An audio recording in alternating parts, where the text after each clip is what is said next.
In this, we start with the practical number 2 of deep learning, right?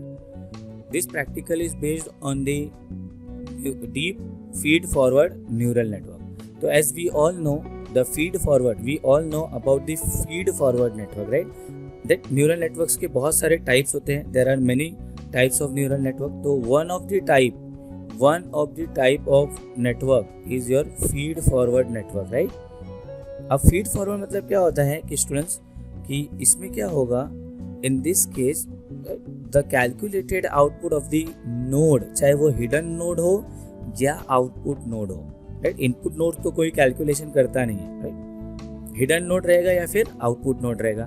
तो the calculated answer of the hidden nodes और the output nodes, ये forward मतलब feed forward यानी input feed होगा उसके अंदर, node के अंदर, they will process the input and forward यानी वो आगे के डायरेक्शन में भेज देंगे. बैकवर्ड डायरेक्शन में आने की कोई बोलो इसमें ऑप्शन अवेलेबल नहीं है, राइट? इसके लिए याद रखो नेक्स्ट जो कैटेगरी आई है that is your recurrent network. Recurrent network में क्या होता है कि the calculated output of the node is given back to the hidden nodes. Hidden node को वापस दिया जाता है, बट इन दिस केस वो पॉसिबल नहीं है. इसके लिए याद रखो इसको बोलते हैं फीड फॉरवर्ड नेटवर्क. अच्छा, नाउ अभी जो एक्सॉर है हम लोग को क्या इम्प्लीमेंट करना है, वी आर पहले तो एम पढ़ेंगे हम लोग solving XOR problem using a deep feed forward network. तो सबसे पहली चीज याद रखना, एक्सॉर के लिए जो हम लोग को नेटवर्क डिजाइन करेंगे वो रहेगा लाइक दिस, जिसमें इसमें हमारा क्या रहेगा बोलो, we have to take an input node. यहाँ पे इनपुट नोड आएगा, 2 input nodes are there. Then XOR में याद रखना 2 प्रोबेबिलिटी है, इसके लिए यहाँ 2 हिडन नोड्स आ जाएंगे, क्योंकि 2 जगह पे क्या रहता है बोलो, ट्रू रहता है ना. यहाँ देखिएगा ट्रूथ टेबल में नाउ, तो this will come here and this will hear. ये यहाँ पे आएगा एक एरो और ये एरो यहाँ जाएगा.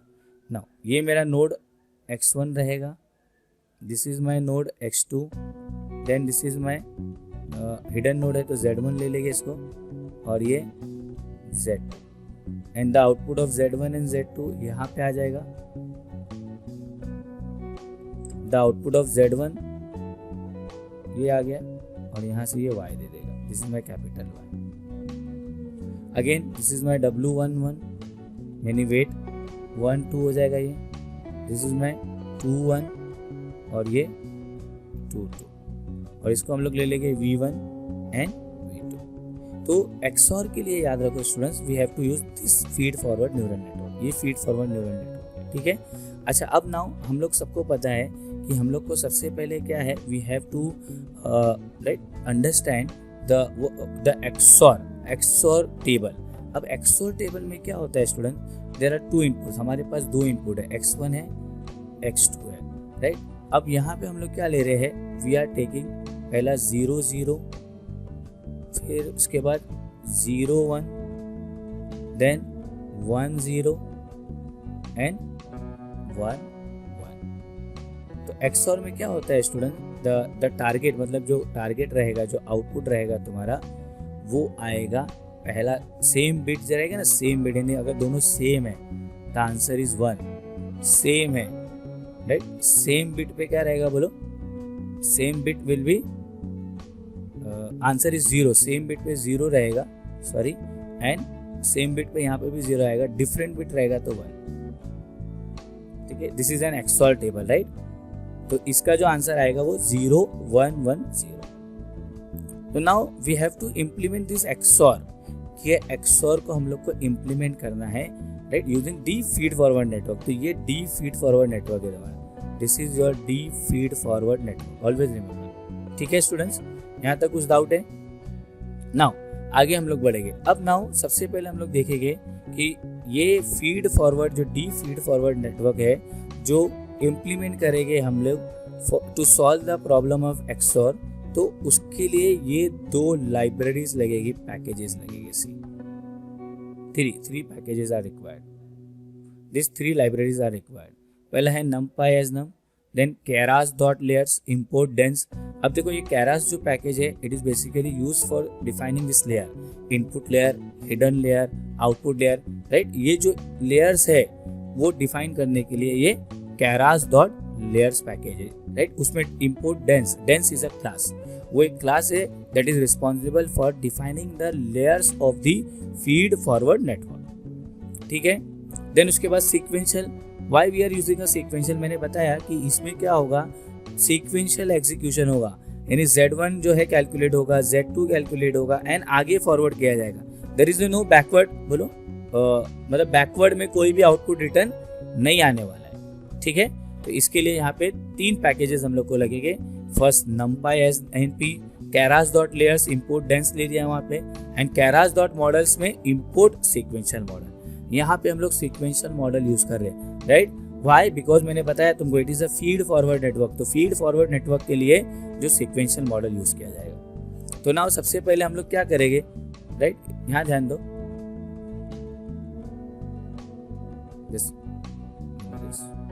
ओके।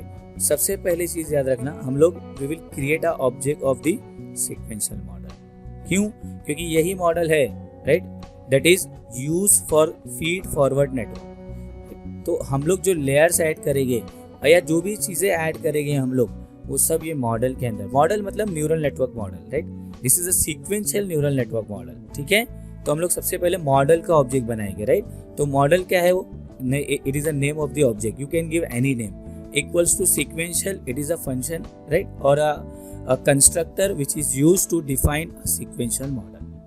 अब now next step में हम लोग क्या कर रहे हैं स्टूडेंट, देखो, we are adding the layers, right, हम लोग मॉडल के अंदर कुछ ऐड कर रहे हैं, राइट। क्या ऐड कर रहे हैं, we are adding a dense, मतलब एक लेयर ऐड कर रहे हैं, राइट, एक लेयर, 2 यूनिट्स, यानी 2 इनपुट्स है, right. We have a 2 inputs. अच्छा, वो इनपुट्स जो हिडन है वो एक्टिवेशन क्या है, RELU, it is your activation function. मैंने तुम लोग को in the theory lecture I have explain your different types of activation, right, binary activation, bipolar activation, sigmoid activation. Then उसके बाद बहुत सारे क्या मिलेंगे तुमको activation. One of the type of activation is your RELU, right. Always remember ये activation क्यों use करते हैं हम लोग, to generate the output from the neural network we have to use an activation. और इनपुट डायमेंशन कितने रहेंगे, again 2, input 2 है ना, यानी ये जो हिडन लेयर्स बनेगी वो यूजिंग दिस 2 डायमेंशन, यानी x1 and x2, right. Dense will create a 2 units, मतलब Z1 एंड Z2 क्रिएट करेगा, it will create a Z1 and Z2, activation use करेगा RELU, एंड इनपुट यूनिट रहेगी जो तुम्हारी 2 रहेगी, ठीक है ना। उसके बाद हम लोग एक्टिवेशन दिख रहा है नेक्स्ट, आउटपुट यूनिट में how many nodes are there, only 1, as we can see here, only 1 node is there. तो यहाँ पे यूनिट्स 1 लिख लिया। एक्टिवेशन जो है सिग्मॉइड एक्टिवेशन यहाँ पे यूज किया है, ठीक है ना। उसके बाद हम लोग क्या करेंगे, we will compile our model, right. उसको देखो कंपाइल किया है, तो कंपाइलेशन करने के time do remember students, we pass this parameter. अब इसमें क्या क्या दिया देखो, binary, cross, entropy. Entropy basically याद रखना किसके लिए यूज करते हैं, for calculating the optimization value, यानी हम लोग को मैट्रिक्स कैलकुलेट करना है, ऑप्टिमम बोलते हैं ना वैल्यू कैलकुलेट करना है, तो हम लोग को याद रखो ये एंट्रोपी का concept is use. Then optimiser क्या लिया है, एडम। तो again in the theory, right, we have a concept of Adam. Adam is one of the optimisation method, जैसे ग्रेडियंट डिसेंट मेथड है, राइट, ऐसे बोलते हैं ना कॉन्वेक्स ऑप्टिमाइजेशन है, वैसे ही same Adam is one of the optimisation method. And उसके आगे हम लोग प्रिंट कर रहे हैं, as you can see here we are printing the matrix of accuracy. तो 3 चीजें याद रहेगा स्टूडेंट, हम लोग कंपाइल कर रहे हैं और we are compiling and we are passing this 3 parameter during the compilation. And now अब क्या करेंगे हम लोग students, right, we will print this model, यानी उसकी समरी प्रिंट करें, ठीक है। मॉडल की जो समरी है वो पूरा प्रिंट हो जाए, मतलब जो जो इन्फॉर्मेशन हमने डाले ना, x1, x2, Z1, Z2 and output y, ये सारा चीज प्रिंट हो जाएगा, ठीक है। Then we will get the weights, नाम से समझ में आ रहा है, मॉडल डॉट गेट वेट्स। तो इट विल गेट वेट क्या करेगा, ये रैंडमली ये दिख रहा है W11, W12, ये जितने भी वेट्स है ना उन लोग सबके लिए क्या करेगा, बोलो वैल्यू असाइन कर देगा, V1, V2, this all weights get assign, तो इसके लिए गेट वेट। देन उसके बाद हम लोग, राइट, टेबल बनाएंगे, एक्सॉर का टेबल, राइट, एक्सॉर का देखो table is there, you can see here x, this is your XOR table. 00011011 जो मैंने टेबल वहाँ बनाया था। अब ना the output of the XOR is your, output क्या था, टारगेट टी यहाँ वाई ले लिया है तो वो 0110 एज यू कैन सी है। हम लोग यहाँ पे देख सकते हैं कि सी यहाँ पे ध्यान दो, this is my target right 0110। देन उसके बाद हम लोग क्या करेंगे, ये जो इंफॉर्मेशन है X and Y, this are the input, ये इंफॉर्मेशन क्या करेंगे मॉडल के अंदर फिट करेंगे एज यू कैन सी है। यानी ये इंफॉर्मेशन मॉडल को दिया एक्स एंड वाई यानी इनपुट एंड टारगेट दोनों राइट। ये सुपरवाइज लर्निंग है ना, तो इनपुट देना है टारगेट और how many impose, total 100 impose और बैच साइज यानी एक इपो की जो साइज रहेगी वो 4 रहेगी। तो मतलब यानी 1000 टाइम्स क्या होगा, यानी 1000 इपोज यानी 1000 into 4 यानी 4000 इनपुट्स के लिए क्या होगा ये मॉडल एग्जीक्यूट होगा। समझा स्टूडेंट्स। और एवरी टाइम हम लोग क्या करेंगे, we will print the weights right. और ये हो गया ट्रेनिंग फेज, ये वेट प्रिंट करते जाएंगे तो फाइनल वेट मिलेगा। ट्रेनिंग फेज में हम लोग को फाइनल वेट मिलेगा। नाउ यूजिंग दिस वेट हम लोग क्या करेंगे, we will predict the output. अब नया वैल्यू दिया x, प्रिडिक्ट x क्या है वो ऊपर है 00011011, दिस इज माई x। तो ये x प्रिडिक्ट करेगा और बैच साइज क्या लिया अगेन 4। तो यहाँ पे this is nothing but your testing phase. ये ट्रेनिंग खत्म हो गया यहाँ पे राइट। यानी 1000 पोस्ट तक क्या होगा बोले वो ट्रेनिंग चलेगा उसका। तो in this training phase right we get the final weight right, हम लोग को मिल जाएगा। अब वो वेट यूज करके यहाँ पे हम लोग क्या करें, we are predicting a new input value that is your x को प्रिडिक्ट करेंगे तो it will show the output, correct output आएगा देखना। यानी जो टारगेट है वो तुम्हारा अचीव हो जाएगा, यानी 0110 आएगा तुम्हारा। I hope you understood this practical.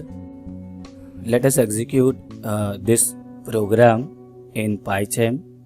So in PyCharm, first we create a project, go to the file, new project, and then you have to select your previously configured interpreter, that is your Python 3.9, and then create a project, this window. In this, now next step, we create a file, right click, new Python file. This is my DL practical number 2 and just paste the code. So this is a code for XOR, right? As we can see here, this is my XOR 0110. Right? Now execute this program. Just right click and run DL practical number 2. So it will first load all the libraries, right? That is your TensorFlow is one of the very important libraries, and after loading these libraries, it will execute the program. So now as we can see here, right, it is executing till 1000 epochs, right? We have a total 1000 epochs. So now we understand, we will understand this output. So now in this, as we can see in the code, right, we are using a sequential model. The model name is printed. Right? This is your model summary. This is the this is the output of your model summary. So in this we have a layer type, output shape, and the parameter. So dense is the layer type, right? As we can see here, we are using a dense function. Then in hidden node, we have a two node hidden. There are two nodes, and output, at the output we have only one node. Since we in hidden layer we have a two node, total parameters, that means 4 weights and 2 byes, right? That means total parameters are 6. In output node, right, 2 weights and 1 byes, that means the parameters are 3. So 6 plus 3 are the total parameters, and we will train. We are adjusting the weights and byes, that means we are adjusting all the weights and all the byes. So trainable parameters are 9. Trainable parameters जो रहेंगे वो there are 9. These are the initial weights that we are getting from the model. Now we start with the APO1. In the APO1, right, as we can see here, the loss is 0.699, right, and the accuracy is 0.5. That means the model accuracy at APO1 is your 50%. Now we execute this model till 1000 EPO. So at the end we can see after execution of the 1000 EPO, the loss gets reduced and the accuracy gets increased, right? That means model accuracy, now the model accuracy is 75% and the loss is automatically decreased. So as you can do the more number of EPO, the loss gets decreases and the accuracy will be increased, and after execution of the 1000 EPO we get a final output is final weights is this. So this is all about the practical number 2. I hope you understood this. Thank you.